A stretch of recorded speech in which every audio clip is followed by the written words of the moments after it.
The air of the Nile Valley, 3,000 years ago, was thick with the scent of damp earth and papyrus. The sun, a disk of molten gold, baked the mud brick homes of the common people. But on the horizon, rising from the floodplain, stood walls of stone. These were the seats of power. The kingdoms of ancient Egypt were built by African hands, ruled by African kings, and sustained by a civilization that was, in its origins and its essence, black. Modern scholarship, aided by DNA analysis and a re-examination of ancient art, has confirmed what was always evident in the art of the time. The people of Kemet, the ancient name for Egypt, were a diverse but predominantly African population. The earliest pharaohs, the unifiers of Upper and Lower Egypt, were depicted with the same skin tones, the same coiled hair, and the same facial features as the peoples of Nubia to the south. The kingdom of the Old Kingdom, around 2600 BC, was a world of absolute power. The pharaoh, a god-king, commanded the labor of tens of thousands. He was the living embodiment of Horus, the falcon god. His word was law. His image, carved in granite and painted in vibrant hues, showed a man of power. The Great Pyramid of Giza, built for Pharaoh Khufu, is not just a tomb. It is a monument to the organizational genius of a black African state. It required a centralized government, a complex bureaucracy, and a workforce that was not enslaved but conscripted, fed, and housed. The pyramid is a statement of what a kingdom, unified under a divine ruler, could achieve. But this unity was not permanent. The first intermediate period saw the kingdom fragment. Local governors, called nomarchs, seized power. The central authority of the pharaoh crumbled. It was a time of chaos, of famine, and of civil war. The old order, the Ma'at, the cosmic order of truth, justice, and balance, seemed to have collapsed. The people feared the breakdown of society. Then, from the south, came a new line of rulers. The Theban princes, based in the city of Wazit, modern Luxor, reunified the land. This was the Middle Kingdom, a renaissance of Egyptian power. Pharaoh Mentuhotep II, a Nubian-descended king, re-established control. He was depicted in art with a dark, almost black, complexion. His reign was a return to stability. He reopened trade routes to Punt, the land of incense and myrrh, in the Horn of Africa. He sent expeditions into Nubia, securing the gold mines that would fuel Egypt's wealth for centuries. The Middle Kingdom was also a time of literary and artistic flowering. The Tale of Sinuhe, a classic of Egyptian literature, was written. It tells the story of a courtier who flees Egypt and lives among the Bedouin, only to yearn for the civilization of his homeland. It is a story of identity, of belonging, and of the power of the kingdom to shape a person's soul. The art of the Middle Kingdom is distinct. It is more realistic, more human, than the idealized forms of the Old Kingdom. The faces of the pharaohs show lines of worry, of age, of experience. They are not distant gods. They are men who rule. The statue of Pharaoh Senusret III, with his heavy-lidded eyes and furrowed brow, is the face of a king who has seen the fragility of power. He is a black king, a ruler of a complex African state. The kingdom was not just a political entity. It was a spiritual one. The pharaoh was the intermediary between the gods and the people.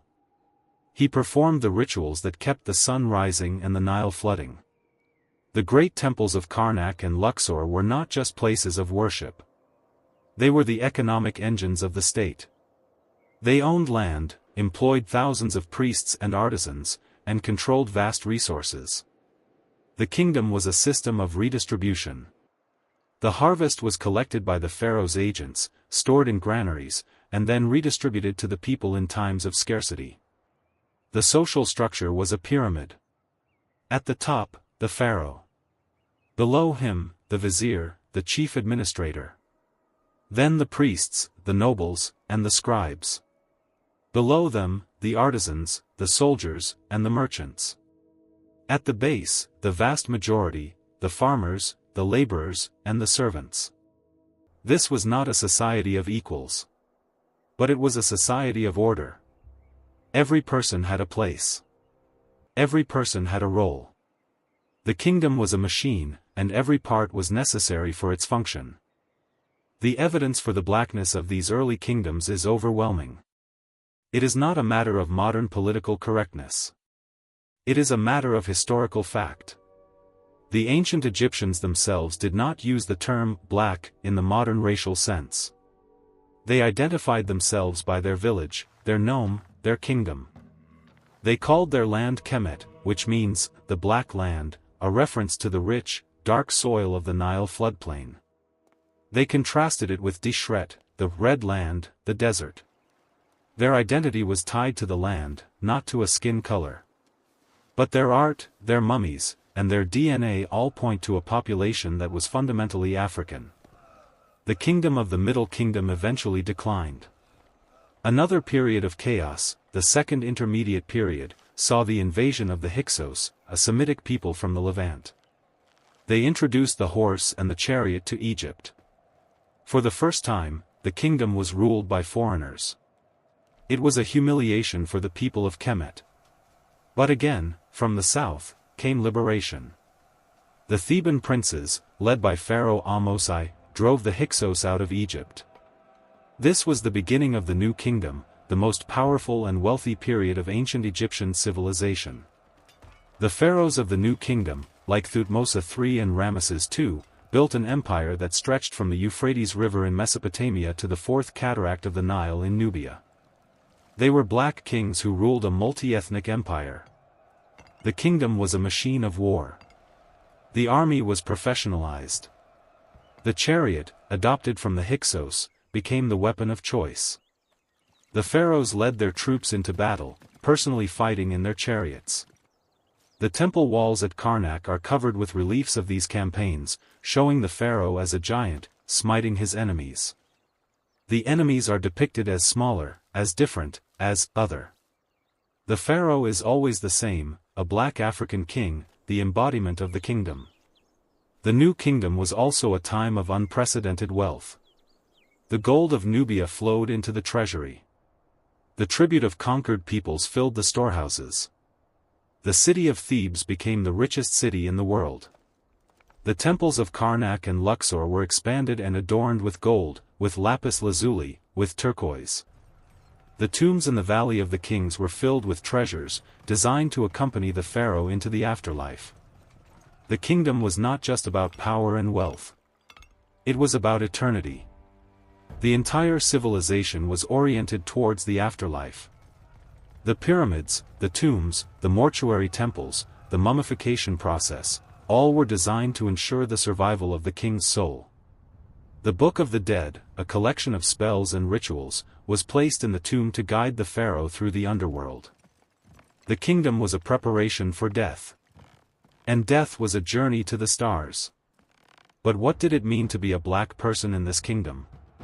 It meant being part of a civilization that had invented writing, mathematics, astronomy, and medicine. It meant living under a government that could mobilize millions of people for a single project. It meant worshipping gods with the heads of animals and the bodies of humans. It meant believing that the pharaoh was a god on earth. It meant, for the common person, a life of hard work, of family, of community, and of faith. The kingdom was not perfect. It was built on the labor of the many for the benefit of the few. It was a society of hierarchy, of inequality. But it was also a society of immense creativity, of profound spirituality, and of enduring legacy. The black pharaohs of ancient Egypt built a kingdom that would be remembered for 3,000 years. And their story is the story of Africa's first great civilization. The golden age of the New Kingdom did not last forever. The empire, stretched too thin, began to fracture. Internal corruption, economic decline, and the rising power of the priesthood of Ammonius at Thebes weakened the central authority of the pharaoh. The kingdom, once a unified force, began to splinter. And from the south, from the very lands that had given Egypt its strength, came a new power, the kingdom of Kush. The Kushites, the black people of Nubia, had been conquered by Egypt for centuries. They had adopted Egyptian religion, Egyptian writing, and Egyptian art. They worshipped the same gods, Ammonius, Ra, Osiris. They built pyramids in the shadow of the great Egyptian monuments. But they had never forgotten their own identity. When Egypt weakened, Cush rose. Around 750 BC, a Kushite king named Pi marched north.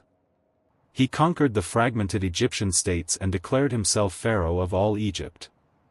He was a black king from the south, a Nubian, who now ruled the land of the Nile from the delta to the Fourth Cataract. This was the 25th dynasty, the dynasty of the Black Pharaohs. Pi and his successors, Shabaka, Shabitku, and Taharka, were not foreign invaders. They were Egyptians in culture, but Kushites in blood. They saw themselves as the restorers of the true faith, the defenders of the old ways. They built temples, restored the cult of Ammonius, and fought to preserve the kingdom against a new threat from the east, the Assyrian Empire. The Assyrians were a brutal military power.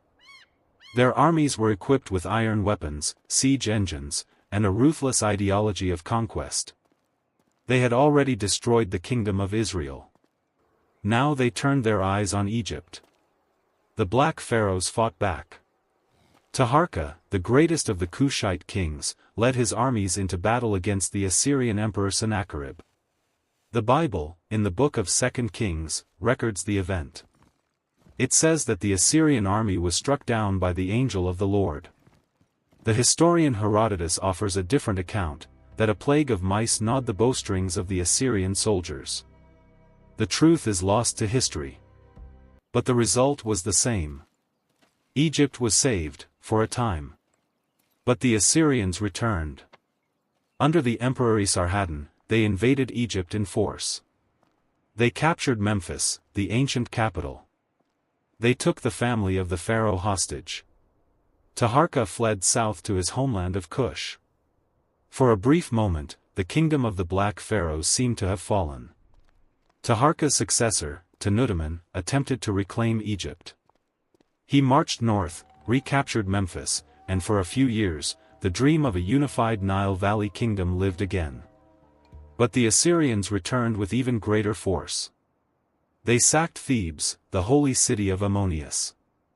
They destroyed the temples, looted the treasures, and carried away the population into exile.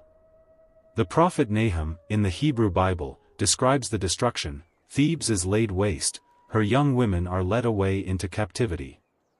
The Black Pharaohs retreated to their homeland in Nubia. They never again ruled Egypt. But they did not disappear. In their capital of Napata, and later in Meroe, they continued the traditions of the pharaohs. They built pyramids, smaller than the Great Pyramids of Giza, but still majestic. They developed their own script, the Meroitic script, which is still not fully deciphered. They continued to worship Ammonius, but also their own gods, like the lion-headed god Apidmak. The kingdom of Cush lasted for another 1,000 years. It was a black African kingdom, ruled by black kings and queens. The Kandakes, the warrior queens of Cush, led armies into battle. One of them, Ammon-Irenas, fought against the Roman Empire. The Romans, under Augustus, had invaded Egypt. They pushed south into Cush. The Kandake led her army against them. She defeated the Roman legions and negotiated a peace treaty that preserved Kushite independence. The Roman historian Strabo records that the Kushite queen was a masculine woman, with one eye. She was a black queen who stood up to the most powerful empire in the ancient world. The kingdom of Meroe, as it is known to archaeologists, was a center of iron production. The slag heaps around the city are still visible today, mountains of waste from the smelting process. The Meroites were the first black African people to master ironworking on an industrial scale. They traded iron, gold, ivory, and slaves with the Roman world, with India, and with Arabia. The kingdom of Meroe was also a place of cultural fusion. The Meroites adopted Egyptian gods, but they also created their own. They built temples in the Egyptian style, but they also developed their own architectural forms. They used Egyptian hieroglyphs, but they also invented their own script. They were black Africans who had taken the civilization of Egypt and made it their own. But even the kingdom of Kush eventually declined. The rise of the kingdom of Aksum, in modern-day Ethiopia, cut off the trade routes to the Red Sea. The desert encroached on the fertile lands of the Nile. The iron smelting consumed the forests. By 350 AD, the kingdom of Kush had faded into history. The last inscriptions date from that time. The pyramids of Meroe, the tombs of the Black Pharaohs, were abandoned to the sand. For centuries, the story of the Black Pharaohs was forgotten. The Greeks and Romans, who wrote the histories that survived, saw Egypt as an ancient wonder, but they rarely acknowledged its African origins. The Bible mentioned Egypt, but it did not specify the skin color of its people. The art of Egypt, when it was rediscovered in the 19th century, was seen through the lens of European colonialism. The statues and paintings were interpreted as representing a Mediterranean people, not a black one. But the truth could not be hidden forever. The rediscovery of the 25th dynasty, the dynasty of the Black Pharaohs, began in the 20th century. Archaeologists excavated the pyramids of Nubia. They found the tombs of Pi, of Taharka, of the Kandakes. They found the art, the inscriptions, the evidence of a powerful black civilization. The mummies of the Black Pharaohs were examined. Their DNA confirmed what their art had always shown: they were black Africans. The kingdom of the Black Pharaohs was not an anomaly. It was the culmination of a long history of black African civilization in the Nile Valley. The earliest pharaohs, the builders of the pyramids, were black. The kings of the Middle Kingdom, the reunifiers of Egypt, were black. The pharaohs of the New Kingdom, the builders of the empire, were black. And the Kushite kings, the last of the Black Pharaohs, were the final chapter in a story that spanned 3,000 years. The legacy of these kingdoms is not just in the monuments they left behind. It is in the idea that Africa was not a continent of tribes and villages, waiting to be civilized by Europe. It was a continent of empires, of kingdoms, of civilizations that rivaled any in the ancient world. The Black Pharaohs of Egypt and Kush built pyramids, created writing, developed mathematics, and established systems of government that lasted for millennia. The visitor to the British Museum can see the face of Pharaoh Taharka, a black king from Nubia, carved in stone. The visitor to the pyramids of Meroe, in modern-day Sudan, can walk among the tombs of the Black Pharaohs. The visitor to the temples of Karnak can see the reliefs of the Black Pharaohs smiting their enemies. The evidence is there, in stone, in gold, in bone. The kingdoms of black people in ancient Egypt were not a myth. They were a reality. A reality of power, of wealth, of culture, and of faith. A reality that was built by black hands, ruled by black kings, and sustained by a black civilization. The story of the Black Pharaohs is the story of the first great African civilization. And it is a story that deserves to be remembered.